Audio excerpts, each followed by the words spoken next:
तो भाई first episode में वांडा के माइंड स्पेल को ब्रेक करने के बाद अब अगाथा का नेक्स्ट टारगेट है अपने खोए हुए मैजिक को वापस पाना। और भाई इस मैजिक को वापस पाने के लिए अगाथा को उसी विचेज रोड की जर्नी पे जाना होगा जिसके बारे में हमें ट्रेलर में भी टीज किया गया था। और सीरीज का ये सेकंड एपिसोड इसी जर्नी के लिए एक तरह से बैकग्राउंड स्टैब्लिश करने का काम करता है। तो आइए इसी एपिसोड में दिखाए गए कुछ ऐसे ही पॉइंट्स के बारे में थोड़ा और डिटेल में बात करते हैं। हेलो गाइज, मेरा नाम है अभिषेक और आप देख रहे हैं nerdy inside and this is the breakdown of second episode of Agatha all along. So let's begin the show.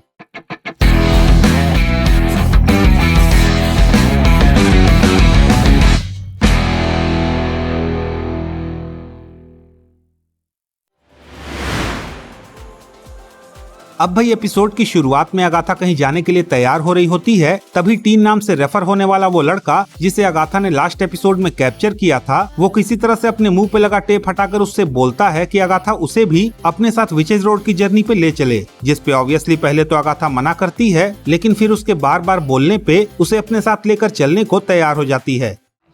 Take me to Witch's Road. You're driving.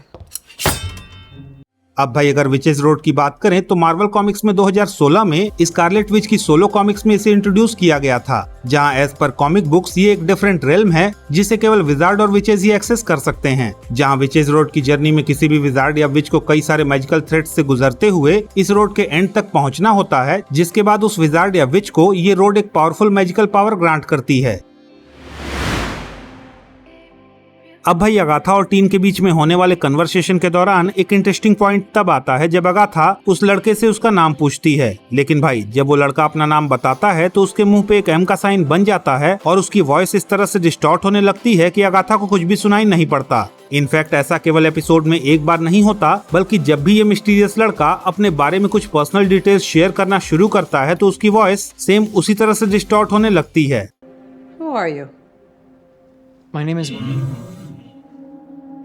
अब भाई सैम के साइन के थ्रू ऑब्वियसली हमें मेफिस्टो का hint देने की कोशिश की जा रही है, लेकिन भाई एट द सेम टाइम पहले एपिसोड में चैंटिंग से लेकर कई बार दोनों एपिसोड्स में इस लड़के का इस चेयर पे बैठे हुए दिखना ऑब्वियसली ये तो बता ही रहा है कि ये लड़का भले ही मेफिस्टो ना हो पर एक पावरफुल बीइंग तो जरूर है। हालांकि एट द सेम टाइम मुझे ऐसा भी लग रहा है कि ये लड़का मेफिस्टो नहीं बल्कि उसके द्वारा भेजा गया एक ऐसा बंदा है जो कि कहीं न कहीं विचेज रोड पे जाकर मेफिस्टो द्वारा दिया गया कोई सीक्रेट असाइनमेंट पूरा करना चाहता है। हालांकि इस कैरेक्टर की मिस्ट्री ऐसी है कि आप जो भी चाहें और जैसा भी चाहें अपनी अपनी थ्योरीज बना सकते हैं। सो प्लीज आप सभी भी अपनी अपनी थ्योरीज कमेंट सेक्शन में जरूर लिखें।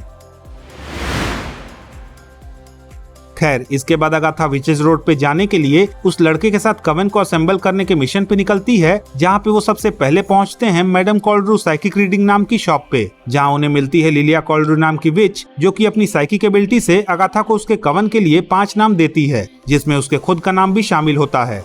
अब भाई अगर मार्वल कॉमिक्स में लिलिया कॉल्ड्रू की बात करें तो कॉमिक बुक्स में भी इस विच के पास फ्यूचर देखने की पावर्स थी। साथ ही ये विच कैग्लियोस्ट्रो की डिसेंडेंट होने के साथ साथ एक ऐसे ग्रुप से भी बिलोंग करती है जिसके पास बुक ऑफ कैग्लियोस्ट्रो संभालने की जिम्मेदारी थी।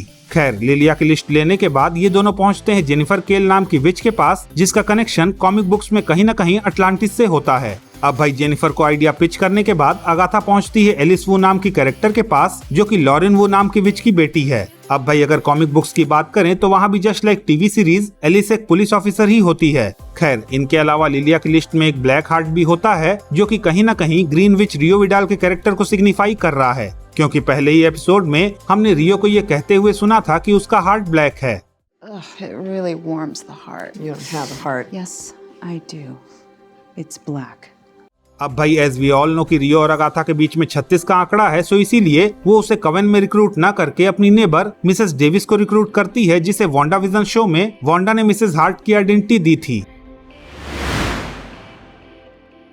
अब भाई चारों विचेज को असेंबल करने के बाद अगाथा सभी के साथ मिलकर अपने बेसमेंट में विचेज रोड की एंट्री को समन करने के लिए बैलेड ऑफ विचेज रोड गाना शुरू करती है, लेकिन भाई तभी सेलेम 7 के ग्रुप के मेंबर्स अगाथा के घर पे अटैक कर देते हैं। और भाई जैसा कि लास्ट एपिसोड से ये काफी हद तक क्लियर है कि इन मेंबर्स को अगाथा के घर का पता रियो विडाल नहीं दिया होगा। खैर टाइम रहते विचेज रोड का डोर इन सभी के सामने अपीयर होता है और ये सभी विचेज रोड की जर्नी पे निकल जाते हैं।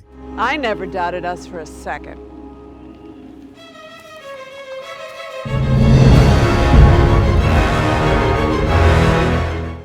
तो भाई दैट्स इट, ये था मेरा अगाथा ऑल अलोंग के सेकंड एपिसोड का ब्रेकडाउन। अगर आपको ये ब्रेकडाउन पसंद आया तो प्लीज इस वीडियो को लाइक कीजिए, शेयर कीजिए, और हाँ, अगर आपके कुछ सजेशंस हैं तो please don't forget to comment. और हाँ, अगर आपको ऐसे ही और वीडियोस देखने हैं तो प्लीज इस चैनल को सब्सक्राइब करना भी ना भूलें। तो मिलता हूँ मैं आपसे अगली वीडियो में, तब तक के लिए have fun and enjoy the day.